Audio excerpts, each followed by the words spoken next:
Views of Faisal محمد کے تمام واجب الاحترام ویورز اور سبسکرائبر کی خدمت میں فیصل محمد کا سلام عرض ہے۔ آج سندھ میں بلدیاتی انتخابات کے حوالے سے جو کچھ ہوتا رہا وہ ہم آپ کو بتائیں گے، اور ساتھ میں یہ بھی کہ مرکز کے اندر بھی حالات کچھ اچھے نہیں ہیں۔ آپ کو پتہ ہے رات گئے کل تو پہلے ایم کیو ایم نے کہا تھا کہ وہ الیکشن لڑیں گے، گو کہ ان کی تیاری بھی نہیں تھی اور آپس میں مشورہ کیا گیا، لیکن انہوں نے کہا کہ نہیں، ہمیں میدان خالی نہیں چھوڑنا چاہیے۔ لیکن جب یہ بات ہوئی، کیونکہ اصل میں پیپلز پارٹی کو یہ پورا یقین تھا، میں نے آپ کو کہا نا کہ یہ لوگ مل کر کھیلتے ہیں، لیکن چونکہ پیپلز پارٹی کو یقین تھا کہ ایم کیو ایم الیکشن نہیں لڑے گی، تو لہذا وہ مطمئن تھے کہ اگر جب ایم کیو ایم الیکشن نہیں لڑتی تو پھر یہ ہے کہ جو پیپلز پی ٹی آئی کے اور جو جماعت اسلامی کے، یعنی ایم کیو ایم اور پیپلز پارٹی سے ہٹ کے جو ووٹ بچیں گے، رست جو ہوگی وہ آپس میں تقسیم ہو جائیں گے، یعنی کس میں، جماعت اسلامی کے اندر اور پیپلز پارٹی میں۔ تو ان کا یہ خیال تھا کہ یہ نہیں لڑیں گے تو بہت اچھا ہے، لیکن جب چونکہ اچانک ایم کیو ایم نے اعلان کر دیا تو ان کو پھر پریشانی ہوئی۔ رات کے گورنر ہاؤس میں میٹنگز ہوئیں اور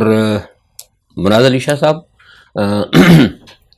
2 دفعہ وہاں گئے اور بات چیت ہوئی، اور ان کو سمجھایا کہ جناب آپ کو بہتر ہے کہ آپ الیکشن نہ لڑیں، کیونکہ اگر آپ الیکشن لڑیں گے تو جو ان 2 جماعتوں کے بعد جو ووٹ بچتے ہیں وہ بھی ہمارے میں تقسیم ہو جائیں گے، جس کا نتیجہ یا تو پھر پی ٹی آئی کو ہوگا یا پھر جماعت اسلامی کو ہوگا۔ اور یہ بات ان کو کہی گئی، اس بات سمجھائی گئی کہ اس وقت کراچی کے اندر جو نا ہمارے جو مخالف ہیں، یعنی پیپلز پارٹی کے اور ایم کیو ایم کے، کیونکہ پیپلز پارٹی نے یہ کہا ہے، جو ہمیں رات کو پتہ لگا کہ کچھ لوگوں نے یہ ان کو بات سمجھانے کی کوشش کی کہ سندھ جو ہے اور کراچی میں جو ہے ہم جو ہے مل کر جو ہے نا حکومت کریں گے، ہم مل کے ہی حکومت کریں گے، جو کچھ بھی اس کے وسائل ہیں ہم نے اور آپ نے مل کے ہی اس پر قبضہ کرنا ہے۔ اور یہ بات کہی گئی، یہ وعدے کیے گئے کہ اگر ایم کیو ایم دوبارہ ہمارے ساتھ چلتی تو ہم یہ کریں گے کہ کراچی کے، اب میں ذرا کھل کر بات کر رہا ہوں، مطلب کراچی کے جو آمدنی ہوتی ہے اس میں جو لوٹ کھسوٹ ہوگی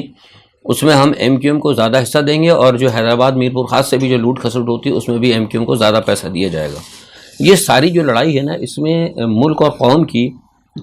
یہ عوام کی بھلائی کی کوئی بات نہیں، یہاں صرف لوٹ کے مال کی بات ہے کہ لوٹ کتنی ہوگی۔ آپ نے دیکھا ہوگا کہ سندھ کو ابھی بے انتہا پیسہ گرانٹ ملی، یہ سیلاب کے حوالے سے پہلے، اور وفاق نے بھی دی، اور اتنا پیسہ کراچی سے بھی آتا رہا، وہ سارا سب کچھ آپ دیکھیں کراچی کے اندر۔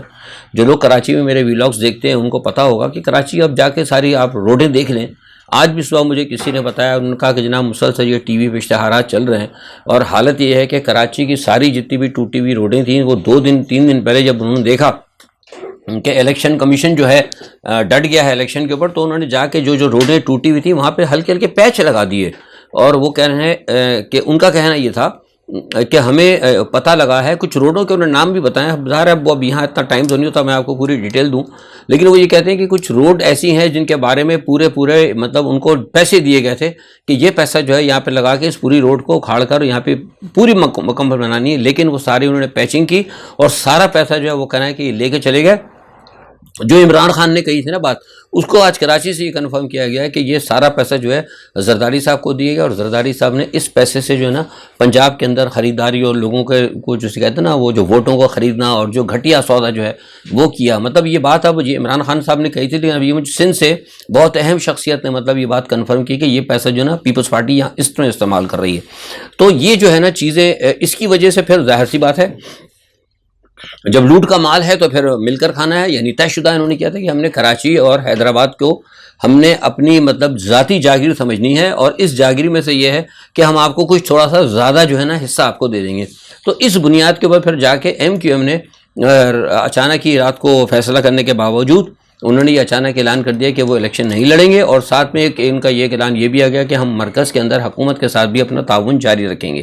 تو یہ آپ اس سے سمجھ سکتے ہیں کہ ایم کیو ایم جو ہمیشہ سے میں کہتا ہوں کہ ایم کیو ایم ہمیشہ پیپلز پارٹی کی بی ٹیم رہی ہے، اور جب سے الطاف حسین صاحب سے جو غلطی ہوئی تھی، وہ جو چکر میں آئے تھے جی ایم سید کے، اور اس وقت سے جب سے جا کے یہ بیٹھے ہیں جی ایم سید کی گود میں، تو اس وقت سے لے کے جو ہے مطلب ایم کیو ایم بننے کا جو اصل مقصد تھا، جو کراچی کے شہری علاقوں کے لیے تھا، جو اردو سپیکنگ کے لیے یا مقامی جو کراچی میں رہتے ہیں ان کے جو حقوق کے جو بات کرنے کی تھی، جو اس میں مین یہ کام تھا کہ ہمارا کوٹا سسٹم ہوگا، جو ریپیٹریشن ہوگی ایسٹ پاکستان سے جو محصورین ہیں بنگال کے جو آج تک پاکستان کا جو نام لیتے ہیں ان کو لایا جائے گا، اور اسی طرح اور بہت دو چار مطلب ایسی چیزیں تھیں جو کہ مہاجروں کے حوالے سے یا کراچی کے مقامی لوگوں کے حوالے سے تھیں، وہ سب پیچھے چلی گئیں۔ اور اس کے بعد میں جب وہ معاملہ بڑھتا گیا تو پھر اور مزید سازش ہوئی اس کو ختم کرنے کے لیے، اور اس کو متحدہ قومی موومنٹ بنا دیا۔ متحدہ کا مطلب یہ ہے کہ بس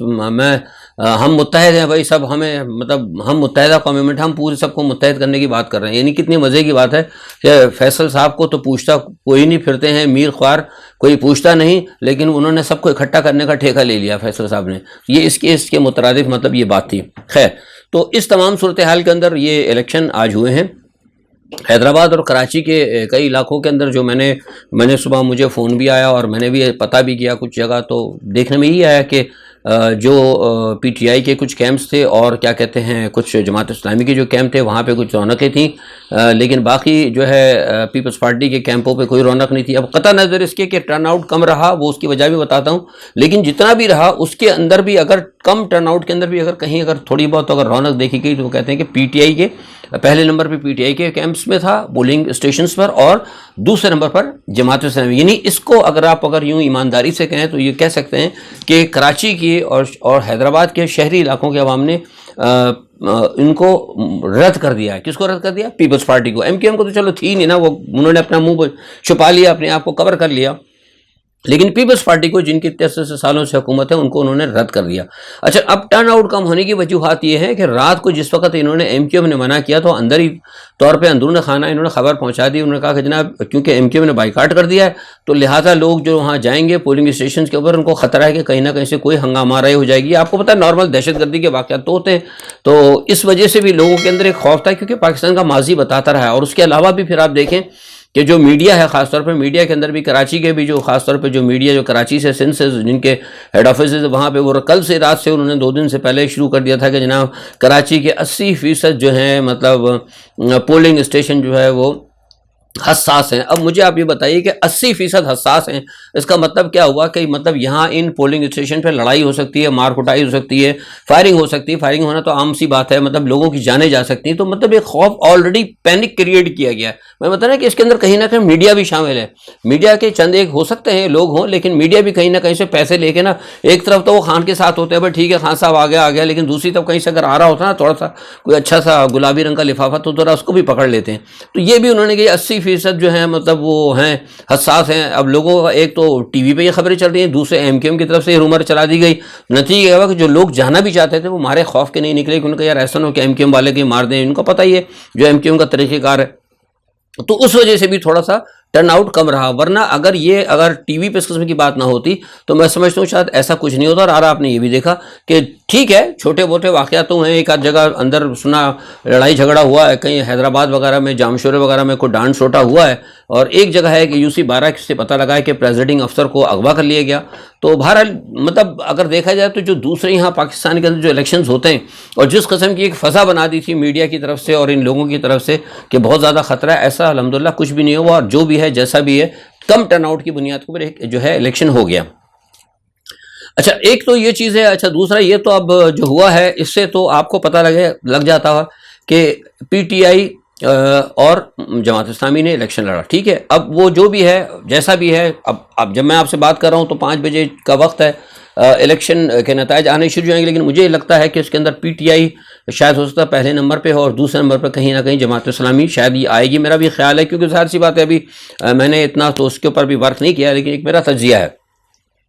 اچھا، اس تمام صورتحال کے اندر یہ تو اگر آپ دیکھیں اگر جنرل اب اس کراچی کی صورتحال کو اگر جنرل پاکستانی پولیٹکس میں دیکھیں تو پتہ لگا کہ یہاں بھی پی ڈی ایم کی حکومت کو جھٹکا لگا۔ اوبیسلی بات ہے، جھٹکا اس لیے لگا کہ حکومت تو نہیں چاہ رہی تھی الیکشن کرانا، جیسے میں نے آپ کو کہا کہ اس کے اندر مسلم لیگ نواز بھی آن بورڈ تھی کہیں نہ کہیں، تو یہاں سے بھی ان کو ناکامی ہوئی۔ کراچی کے اندر الیکشن کمیشن نے ہر صورت میں الیکشن کروایا، یعنی جو خان صاحب کا یعنی پی ٹی آئی جو کہتی کہ الیکشن ہوگا ہر صورت میں ہوگا اور ہم لڑیں گے، تو یہاں بھی خان صاحب سندھ کے اندر بھی خان صاحب کی کہی ہوئی بات درست ثابت ہوئی۔ پنجاب کے اندر خان صاحب نے ویسے ہی اپنا کام دکھا دیا، آپ کو پتہ ہے کہ انہوں نے جو ترپ کے پتے چال چلی ہے الحمدللہ وہ بھی بڑی درست گئی۔ اور اب مسئلہ اس وقت یہ ہے کہ خان صاحب نے جو کل جیسے میں نے بتایا تھا نا کہ انہوں نے مرکز پہ جو کمند ڈالی ہے نا وہ بڑی پکی پڑ گئی ہے، گو کہ اب یہ کہا جا رہا ہے، مختلف قسم کے تجزیہ نگاری کہہ رہے ہیں کہ کچھ ایم کیو ایم نے یقین دہانی کرائی ہے پس پردہ. دیکھیے ایم کیو ایم کی اگر پیچھے سے کوئی بات ہو رہی ہو پی ٹی آئی سے، تو ابھی فی الحال میرے پاس اس کی کوئی خبر نہیں ہے. میں نے ابھی جو بات میرے پاس نہیں ہے تو نہیں ہے. کہہ رہے ہیں اخبارات میں کہ بات چیت ہوئی ہے، لیکن اگر ایم کیو ایم کی طرف سے بات چیت بھی ہوئی تو میں سمجھتا ہوں کہ جو ایم کیو ایم کا جو موجودہ سیٹ اپ ہے نا، جو یہ خالد مقبول صدیقی اور ان چند لوگوں کے اوپر ہے، یہ ان پہ یہ ناقابل بھروسہ ہے. یہ ہو سکتا ہے کہ شاید ان خان صاحب کو دوبارہ انگیج کر دیں اور پھر بعد میں جا کے پیچھے سے، کیونکہ یہ زرداری صاحب نے ان کی اتنی فائلیں کھول رکھی ہیں کرپشن کے اندر، یہ اتنے دھس گئے ہیں اور اتنا سب کچھ ان کے پاس، انہوں نے جو کچھ گناہ کیے ہیں نا سارے، وہ سب کچھ حکومت کے پاس اور پیپلز پارٹی کے پاس اتنا سب کچھ ہے کہ وہ، میں نہیں سمجھتا کہ وہ اگر کوئی چاہے بھی تو شاید ہو سکتا ہے کہ وہ کبھی ان کا ساتھ چھوڑے. تا وقت کہ جب تک کہ کوئی اسٹیبلشمنٹ جیسے ان کا، جیسے پہلے باجوہ صاحب نے کان پکڑ کے ان کا ادھر کیا تھا، تو اب تو کوئی اسٹیبلشمنٹ آزادی دی ہوئی ہے، ورنہ تو 2 منٹ کے اندر ادھر سے ادھر ہو جاتے. تو اب یہ وہاں چپکے ہوئے ہیں اپنے خوف کی وجہ سے اور اپنی لالچ کی وجہ سے. لیکن اس کے باوجود جو میں آپ سے کہہ رہا ہوں کہ خان صاحب نے جو کمنڈ ڈالی ہے، وہ کمنڈ یہ ہے کہ میرے پاس اب یہ کنفرم ہوتی جاتی ہے خبریں کہ کچھ پاکستان مسلم لیگ کے، جیسے میں نے پہلے کہا تھا آپ کو 4-5 دن پہلے، آپ کو یاد ہوگا میرے وی لاگ اگر آپ دیکھتے ہو، 4-5 لوگوں نے کہا تھا، ان کو نظر آ گیا ہے کہ جو خان صاحب کی پوزیشن، ویڈیوز آئیں، آڈیوز آئیں، دنیا جہان کا تماشا ہوا، لیکن انہوں نے کہا کہ خان صاحب کا گراف جو ہے اوپر جا رہا ہے. اور وہی دیکھ رہے ہیں کہ نواز شریف کی پوزیشن تھی، بڑا جوش تھا کہ نواز صاحب آ جائیں گے اور جناب پھر دوبارہ شیر دھاڑے گا. تو وہ شیر جو ہے نا وہ کہیں کونے میں دوپکے بیٹھ گیا، شیر باہر آ ہی نہیں رہا ہے پنجرے سے. وہ اس لیے ان کو نظر آ گیا کہ ایک تو ہمارے کو جو ہر صورت میں ہماری جو ہے الیکشن کے اندر جیت نہیں ہوگی، ہم ہاریں گے، تو کیوں نہ بہتر ہے کہ ہم عمران خان کے ساتھ بات کر کے اپنے، ظاہر سی بات ہے اب جو کچھ بھی ہو ایک پولیٹیکل ہے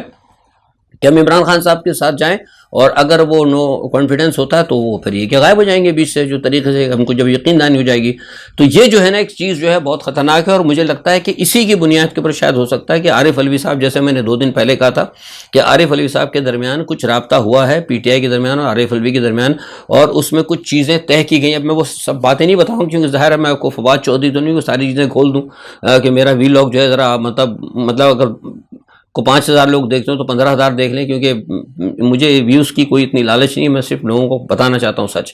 تو کچھ معاملات ایسے طے ہوئے جس سے مجھے لگتا ہے کہ شاید عمران خان کو یہاں پہ 100% کامیابی ہو جائے گی، کیونکہ اسٹیبلشمنٹ ٹوٹل اس وقت نیوٹرل ہے، اور اسٹیبلشمنٹ نے واضح طور پر کہہ دیا ہے کہ کسی قسم کی کوئی گند نہیں کی جائے گی، نان پولیٹیکل یا غیر قانونی یا غیر آئینی طور پر کوئی کام نہیں ہوگا. اس وجہ سے میاں صاحب، جیسے میں نے کل کہا تھا کہ میاں صاحب بہت زیادہ پریشان ہیں. آج بھی میں نے کل رات کو پتہ کیا تھا، میرے پاس کچھ پیغام آتا ہے، میاں صاحب بہت زیادہ پریشان ہیں. میاں صاحب نے ایک دفعہ پروگرام، جیسے میں نے کل کہا تھا کہ بنایا تھا کہ آ جائیں، کچھ لوگ کہتے ہیں آ جائیں، کچھ کہتے ہیں نہ آئیں، لیکن وہ میاں صاحب اس لیے پریشان ہیں، وہ کہتے ہیں کہ میں اگر، حتیٰ کہ یہ بھی کل کوشش کی گئی تھی اور بلکہ آج بھی شاید کہیں یہ بات ہوئی کہ پاکستان کے اندر جتنے کورٹس ہیں جہاں جہاں مسلم لیگ نواز کے حامی ججز ہیں، جن کے نواز شریف کے ساتھ جن سے تعلقات اچھے ہیں، ان کو مینیج کیا جائے، ان سے بات کی جائے کہ میاں صاحب آتے ہیں فوری طور پہ تو ان کورٹس کے اندر لے آیا جائے. تو اب کہا گیا، یہ خبر ہے آپ بتاؤں کہ کہا یہ گیا ان لوگوں کی طرف سے کہ جناب جو پوزیشن آج سے 6 ماہ پہلے تھی وہ پوزیشن اب نہیں ہے، کیونکہ پہلے تو پوزیشن یہ تھی، باجوہ صاحب تھے، ہم چاہتے تھے تو ادھر سے ادھر مطلب قاضیوں کو آگے پیچھے کر دینا، یا پھر اپنا کیس جہاں چاہا ادھر ہم لے کے چلے گئے، کیس ادھر لگوا دیا یا جو کچھ بھی کر دیا. لیکن اس مرتبہ جو ہے کچھ جو اسٹیبلشمنٹ نیوٹرل ہوئی ہے اس کی وجہ سے کچھ جو قاضی ہیں نا وہ بھی تھوڑا سیدھے ہو گئے ہیں. مطلب ظاہر سی بات ہے، نظر تو آ رہا ہے نا، لوگ بھی دیکھ رہے ہیں کہ جس طرح جو لعنت ملامت ہمارے سابقہ آرمی چیف کے اوپر ہوئی ہے اور ان کی وجہ سے کچھ عدلیہ کے لوگوں پر بھی ہوئی ہے. اب لوگ تو اس چیز کو مانے یا نہ مانے، وہ تو ان کی مجبوری ہے تھی نا ججز کی، کہ بھائی ٹھیک ہے آرمی چیف ہیں، ڈر بھی ہے، خوف بھی ہے، حکومت بھی ہے، یہ بدماش گروپ ہے، بدماشی کا پورا ٹولہ ہے. تو ایک دو جج بیچارے جو بھی کام کو کرنا بھی چاہتے تھے وہ بھی تھوڑا سا خاموش ہو جاتے تھے، آنکھیں بند کر لیتے تھے. تو اب ان کو پتہ لگ گیا کہ نہیں بھائی اب تو ہمیں کھلی چھٹی ہے. الیکشن کمیشن کا سب نے مثال دیکھ لی، الیکشن کمیشن ڈٹ گیا، اس نے کہا کہ نہیں جی ہم تو کرائیں گے ہر صورت میں، اور جو بھی ہوگا ملک اور قوم کے اس میں بہتر ہوگا، کیونکہ کہہ دیا یار نئے چیف نے، حافظ صاحب نے، کہ آپ ملک اور قوم کے مفاد میں فیصلے کریں. تو اب یہ خطرہ پڑ گیا ہے، تو لہٰذا اب جو ہے پی ڈی ایم کے اندر بھی ٹوٹ پھوٹ کا شکار ہے، کیونکہ میاں صاحب یہ کہہ رہے ہیں، میاں صاحب نے، حالانکہ میاں صاحب کے فضل الرحمان صاحب کے رابطے ہیں، لیکن میاں صاحب نے فضل الرحمان سے بھی شکوہ کیا. انہوں نے کہا کہ آپ کے یہاں ہوتے ہوئے آپ یہاں موجود تھے، اور آپ کے مطلب ایک اتنا بڑا ایک اسلامی گروپ بھی ہے، سب کچھ ہے، اس کے باوجود آپ ان سب چیزوں کو، ان سازشوں کو جو ہمارے خلاف ہوئی اور جو ہم نے طے کیا تھا، آپ کاؤنٹر نہیں کر سکے. تو اس وجہ سے تھوڑی سی بدمزگی جو ہے پی ڈی ایم کے اندر بھی ہے. اور مجھے لگتا ہے کہ جو عمران خان صاحب نے اب جو کمنٹ ڈالی ہے مرکز پہ، اگر وہ انہوں نے موو کیا تو مجھے لگتا ہے کہ 100% جو ہے اب نواز شریف صاحب کی جو میں کہہ سکتا ہوں کہ مجھے شہباز شریف کی حکومت جو ہے نا اب مجھے خطرے میں نظر آتی ہے، اور اگر میں یہ کہوں کہ الوداع کیا ہے شہباز شریف کی حکومت کو، الوداع کرنے کا ٹائم آ گیا، تو اس میں کوئی غلط نہیں ہوگا۔ دوسری جانب یہ ہے کہ ہمارے ہاں پاکستان کے اندر آپ کو کل میں نے بتایا تھا کہ جو ہمارے معاملات چل رہے ہیں ہمارے سرحدوں کے اوپر، اس کے اوپر بھی کچھ حالات کچھ ایسے ہیں کہ سننے میں آ رہا ہے کہ بین الاقوامی سطح پر بھی کچھ معاملات کو درست کرنے کے لیے ہماری جو نئی اسٹیبلشمنٹ ہے وہ کوشش کر رہی ہے کہ لوگوں سے ملکوں کے ساتھ تعلقات کو درست کیا جائے۔ اچھا، دوسرا یہ ہے کہ پنجاب میں جو نگراں حکومت کی کوششیں ہیں اس کے لیے بھی کامیابی ہو رہی ہے، اور بات چیت جو ہے اچھے مرحلے میں چل رہی ہے، اور میرے پاس جو اطلاعات ہے وہ یہ ہے کہ سرحد کی حکومت بھی انشاءاللہ فوری طور پر جلد ہی جلد ٹوٹ جائے گی، اور جو پنجاب کی حکومت کے لیے اس میں شعیب صدر، سلمان شاہ اور پتہ نہیں ناصر کھوسا، اعظم خان سلمان وغیرہ کے نام چل رہے ہیں، لیکن ابھی تو کوئی فائنل نہیں ہوا ہے، تو دیکھیں کیا ہوتا ہے، یہ ساری صورتحال ہے۔ اچھا، اس میں ایک یہ ہے کہ ہمارا جو ہے نئے سال کے شروع کے اندر میں نے آپ کو بتایا تھا کہ روس اور یوکرین کے حوالے سے تو وہاں بھی حالات بڑے تیزی سے مطلب بہت تیزی سے جنگ آگے بڑھ رہی ہے، اور یہ ابھی نیا سال جو چلا ہے، نیا سال کی آج غالباً شاید 16 تاریخ ہے آج، 15 ہے آج، 15 تاریخ کے اندر مطلب 15 دنوں کے اندر جو سب سے بڑے حملے کیے ہیں اس میں آج سب سے بڑا حملہ روس نے کیا ہے یوکرین کے اوپر، اور بہت زیادہ حملہ کیا، اور آج پیوٹن نے کہہ دیا کہ اب ہمیں اس بات کی اب فکر نہیں ہے کہ شہر تباہ ہوتے ہیں، لوگ تباہ ہوتے ہیں، کیونکہ ہمیں پتہ لگ گیا کہ روس کو توڑنے کی کوشش کی جا رہی ہے۔ تو یہ صورتحال ادھر بھی بڑھتی جا رہی ہے۔ ادھر کشمیر کی طرف بھی آپ کو پتہ ہے کہ میں نے کل بتایا تھا آپ کو کہ چائنا اور بھارت کے درمیان بھی کچھ تھوڑی سی سرحدی جو ہے چل رہی ہے LOC کے اوپر، اور وہ LAC جو ہے ان کا لائن آف کنٹرول، جو ہمارا تو LOC ہے ان کا LAC ہے، LAC پہ بھی بھارت نے ڈرون لگا دی، اور ایسے ڈرون لگائیں کہ جو باقاعدہ جا کے نا سرحد کے اوپر آگ لگا سکتے ہیں، پھینک سکتے ہیں۔ دوسرا ایک طرف تو بھارت یہ کہہ رہا ہے، دوسرا بھارتی کشمیر کے اندر افواج کے جو نمائندے ہیں اجے چاند، انہوں نے کہا ہے کہ 2023 تک انہیں یقین ہے کہ مطلب جو پورا کشمیر ہے بھارت کے پاس جو قبضہ کر کے بیٹھا ہے وہ سارے اس کے سارے لوگ ہمارے فیور کے اندر آئیں گے۔ ظاہر سی بات ہے وہ مسلسل مار رہے ہیں۔ راجوڑی کے اندر پچھلے دنوں جو معاملہ ہوا تھا حریت پسندوں کے خلاف، ابھی بھی وہاں پہ آپریشن چل رہا ہے، وہاں بھی مار کاٹ چل رہی ہے، اور اسی طرح جموں کشمیر جو نیشنل کانفرنس کے ہیں قائد فاروق عبداللہ، انہوں نے بھی بھارت کی حمایت کی، انہوں نے کہا کہ نہیں معاملات بالکل ٹھیک ہے اور فوری طور پر الیکشن ہو چاہیے۔ نہیں، دوسرے الفاظ میں جو کشمیریوں کے جو رائٹ تھے وہاں حریت کانفرنس کے یا جو لوگ لڑ رہے ہیں ان کو دبانے کی پوری کوشش جو ہے وہاں پہ کی جا رہی ہے۔ تو یہ ساری صورتحال ہے، اور اب دیکھتے ہیں کیا ہوتا ہے۔ پاکستان کے پڑوس میں ہی ہو رہا ہے، چین کا بھی پاکستان کا پڑوسی ہے، بھارت بھی پاکستان کا پڑوسی ہے، افغانستان بھی پاکستان کا پڑوسی ہے، تو جو کچھ ہو رہا ہے چاروں طرف ہو رہا ہے، اور ہمیں جو ہے اس وقت دیکھنا ہوگا کہ ہم کہاں کھڑے، اور ہم کتنی جلدی ہو سکے فوری طور پر ملک کے اندر میں سمجھتا ہوں کہ الیکشن کرا کے، کیونکہ عمران خان نے تو کام جو آگے جو قدم بڑھا دیا نا عمران خان نے، اب مجھے لگتا ہے کہ آپ کو جانا پڑے گا، اور جتنی اسموتھلی اس وقت کام ہو رہا ہے، اب آپ دیکھیں نا ساری چیزیں میں جس طرح کامیابی ہو رہی ہے، تو مجھے لگ رہا ہے کہ عمران خان صاحب کی جو اپنا انہوں نے لچک پیدا کی نا سیاست کے اندر، جو میں نے کل بھی آپ کو بتایا تھا، تو اس کی وجہ سے کام جو ہے نا بڑی تیزی سے اسموتھ ہو کے آگے بڑھ رہے ہیں، اور مجھے لگتا ہے کہ اگر صورتحال یہ رہی تو انشاءاللہ ہو سکتا ہے کہ جلد سے جلد آپ دیکھیں گے کہ 1-2 ہفتے کے اندر کوئی بڑی تبدیلی آ جائے گی۔ لیکن جب آج میں بات کر رہا ہوں تو آج بھی دارالخلافے کے اندر بڑی مطلب پریشانی ہے، اور لگ رہا ہے کہ وہ کہتے ہیں سمجھتے ہیں کہ شاید ایسا نہ ہو کہ اچانک کوئی بڑی تبدیلی کسی وقت بھی آ جائے، ایسا نہ ہو کہ خود ہی مطلب کوئی شہباز شریف جو ہیں سب کچھ چھوڑ چھاڑ کے بھاگ جائیں، کیونکہ ان کے کیسوں کا بھی دوبارہ کہیں سے میں خبر دے رہا ہوں کہ خطرہ ہو گیا ہے کہ جیسے ہی ان کی حکومت جائے گی تو ہو سکتا ہے کہ پھر ان کو کہیں نہ کہیں سے پکڑ دھکڑ ان کی شروع ہو جائے۔ تو اس تمام صورتحال کے اندر ایک غیر یقینی صورتحال ہے، دیکھیں کیا ہوتا ہے۔ آج کے لیے اتنا ہی، کل جو بھی صورتحال ہوتی ہے اپنا تجزیہ لے کے حاضر ہوں گا۔ کل تک اپنا بہت خیال رکھیے گا، اللہ حافظ۔